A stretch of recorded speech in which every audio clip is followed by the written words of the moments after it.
Hey everyone, what's going on? Thanks for tuning in to Relevant Jukebox, and today we're going to talk about the latest album from Lil Ugly Mane, Volcanic, Bird Enemy, and The Voiced Concern. So this is the third full-length studio album for the rapper and songwriter, and the first under this name in a little while, as the last time we heard from Ugly Mane, it was back in 2015 with Oblivion Access. But also, how could anyone forget his landmark debut from 2012, Mr. Thug Isolation, hitting the scene and still remaining cutting edge to this day, in my opinion. Now, as of recent years, though, until now, he's put the brakes on Ugly Mane overall and switched under a different moniker, Bedwetter, where he started releasing like lo-fi singer-songwriter tunes with like an indie rock edge. And I mean, earlier this year, he even released a black metal demo under the moniker Vudmark. So I mean, Ugly isn't really a stranger to playing around with different genres, and this new project over here is no exception. However, this feels a lot similar to one of his Bedwetter releases overall, as it reads more like lo-fi indie rock tunes with hip-hop elements. And his singing on here is very dejected and almost monotone at times, which, yes, he doesn't really pull that off on every track on here,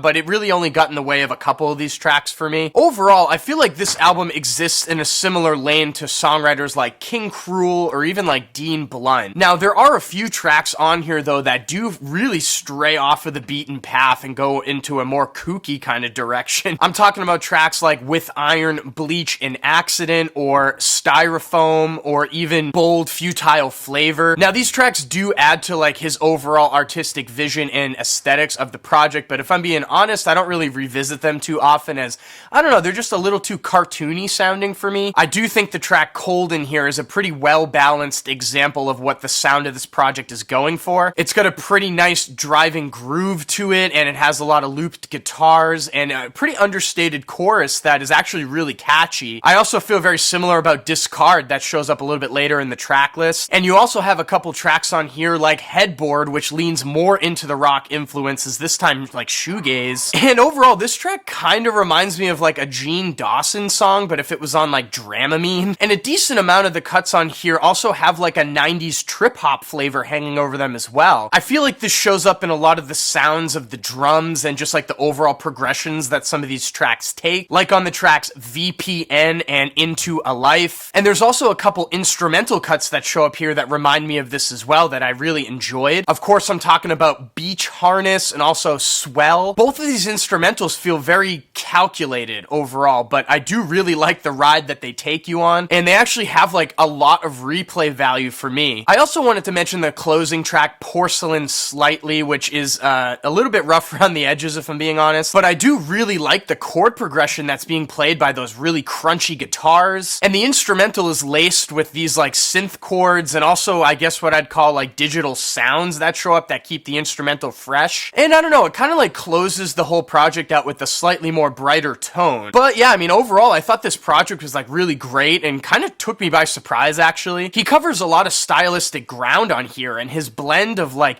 hip hop and electronic music and rock just kind of comes off a lot more seamless in my opinion as to what showed up in the past. Not every track on here is gold, do not get me wrong. There are a few duds in the track list, but the highlights on here are like fantastic. And again, if you've been a fan of like King Cruel or even Dean Blunt or Gene Dawson, I really think you should get your ears on this project. And with that being said, I'm feeling an 8 over here on Volcanic, Bird Enemy, and The Voiced Concern. So for all of you collectors out there has not been a physical release of this to show up just yet, but Ugly Mane's a little bit limited with his physicals, so I don't know if this is going to get a vinyl or not. And if you have listened to this new Ugly Mane project already, let me know what you thought about it in the comment section down below. And as always, thank you so much for watching. Make sure to like and share, and if you want more content from me, hit that subscribe button. Peace.